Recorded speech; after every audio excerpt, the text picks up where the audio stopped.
Vince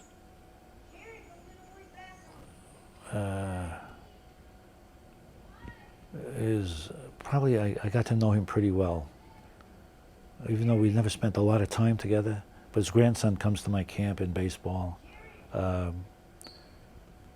and I see him occasionally at a game, and we talk. And I think he has a lot of respect for what I do, and I have a tremendous respect for what he does or has done over the years. So we have a good relationship, very good.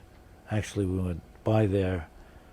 Oh, I drove by there one day of that field, whether we were going to play a baseball game or whatever, and he was outside the field getting ready for football practice. And he had the trunk of his car open, and he was changing into his workout clothes at the car in the street. I said, Vince, don't they even let you have a locker or something in that building? Or he said, well, this is quicker and easier, because he was working that time in the public school system, and he would drive out and coach his team in the afternoon out prep, you know. Coach, you ready to go? Yeah, I'm ready to go.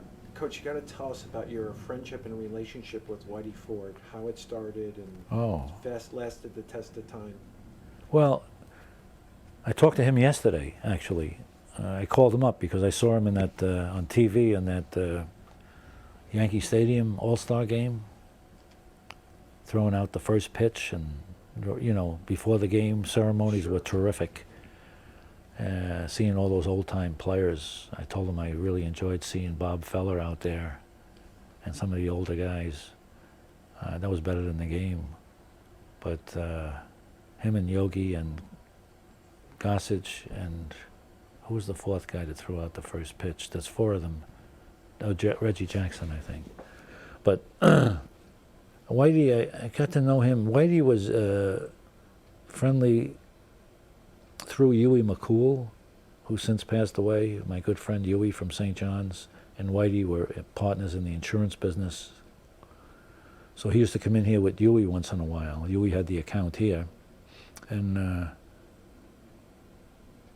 I met him there first, and then he came to a couple of games, and then basketball, and then he always marveled at the fact that our team won 68 straight games. He couldn't believe that could happen. Because baseball, a ball can take a bad hop, Sure. and you can lose the game. You know, anything could happen. But he sent his son, Eddie, his oldest son, to our camp with one of our players, and he had called me at the time to find out what team he should play with outside of high school, you know, in the summers. And we recommended a team for him. And then he came to camp. Actually, he came to our basketball camp at Cold Spring. And then he had another son, Tommy, who went to St. Mary's in Manhasset. And he wanted the boys to come here, but Eddie wanted to play football.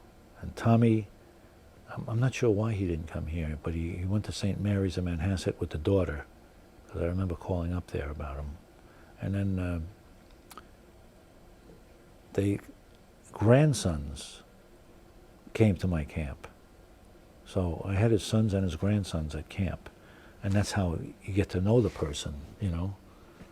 So it was a good relationship. He used to come in here and once in a while. And he hasn't been in here in a while now, though, because he spends most of his time in Florida now. You know, from like October to May, he's down there.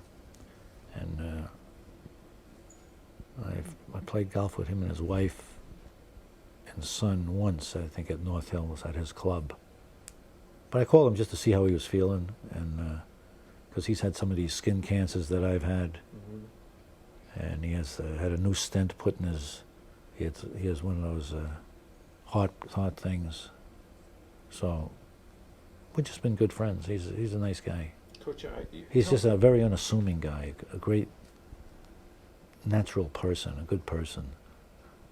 We actually had a player here in baseball who pitched for St. John's, graduated last year, that played basketball here, and I didn't even know he played baseball. Whitey called me one day and he said, you ought to get this kid Lally on your baseball team. I saw him playing with my grandson last summer. I said, really? I didn't know he could play baseball. He said, yeah, he's a pitcher. He's got a good curveball. So I saw the kid in the hall. I said, you got to come down for baseball. And he was our best pitcher as a senior here. Wow. And he just came out as a senior, you know. So he kind of saw the kid in the summer league. He's probably pitching in college right now, right? Well, he did. He graduated college. He's coaching here now. He's an assistant coach here now with our JV. Tell me about your dinner that you had with Joe DiMaggio and what your Oh. feelings were about Joe. Well, the guy that gave the school some money to build this new extension that we have here, Ralph D. Chiara,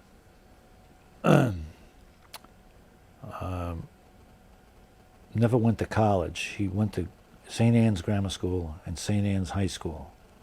And he was a boarder at St. Anne's at the time. He was the oldest of a big family of Italian immigrants.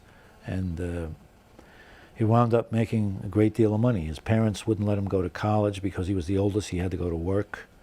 And they wouldn't let him accept a scholarship to Villanova. He told me the story himself. And they wouldn't let him go to pro baseball. And he was the best player on the team at the time. And two of his teammates made the major leagues, and they told me Ralph was the best player of the three of them. So it was Xavier Resigno and Wally Signo were the other two guys whom I got to know very well. But Ralph was being made an honorary brother because he gave a big donation here, and they were going to have a private affair for his family, have a mass and a little dinner afterwards, and they invited a couple of the brothers only, and they invited me because of baseball. So I said, sure, I'll go, and we didn't know, I just thought it was just with Ralph and his family. And then we were practicing that day out in the field, and the kids in the outfield started yelling into me, Joe DiMaggio's in the parking lot, Joe DiMaggio. I said, oh, that's good.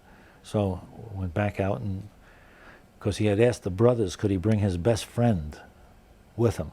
And they said, sure, bring your best friend. They didn't know who it was. It happened to be Joe DiMaggio. And when we had the mass, at the mass, was in the little theater, nobody was supposed to ask him for an autograph. So nobody bothered him. And then as soon as the mass was over, the two altar boys jumped off the stage and pulled baseballs out of their cassocks and stuck them right under his nose and asked him to sign it. And Ralph, the guy that was being honored, ran over and said, no, get out of here, no autographs. And Joe said, no, I signed for the altar boys. For the altar boys, I signed. So that was one part. And then they asked me at the dinner, would I mind sitting with Joe DiMaggio because he just likes to talk baseball. I said, no, that's okay with me. I'll work that out. So I spent the evening talking to Joe DiMaggio, which was nice. Coach, I want to talk about a famous friend of yours, Jack Kaiser. Yeah. Did you see him play college baseball at St. John's? Well, yeah, he was a senior when I was a freshman. So I saw him quite often, and we scrimmaged against him quite often. And then after that season, Jack was National College Player of the Year as a senior. And then he actually didn't sign after senior year because he was a returning veteran from service. Mm-hmm. So he was like 3 or 4 years older than the average guy getting that, or maybe a couple of years older. So he went back up to Nova Scotia to play for Kentville, and that's where I was playing. The Dodgers sent me to Kentville. So we played together that summer, and he was an outstanding player. Jack hit 400 that summer, and was fast, could run, great outfielder. So at the end of the season, the Red Sox asked him and Dick Gurnett and myself to work out at Fenway. I didn't want to go because I couldn't sign. They wouldn't let me sign. My parents wouldn't, and so they went and signed with the Red Sox, and he played 2 or 3 years in the Red Sox chain. I always hit 300, but got injured each year. Broke his leg one year and broke his arm another year. He played hard. You know, he ran into the fence on one occasion, then ran into the catcher on the other.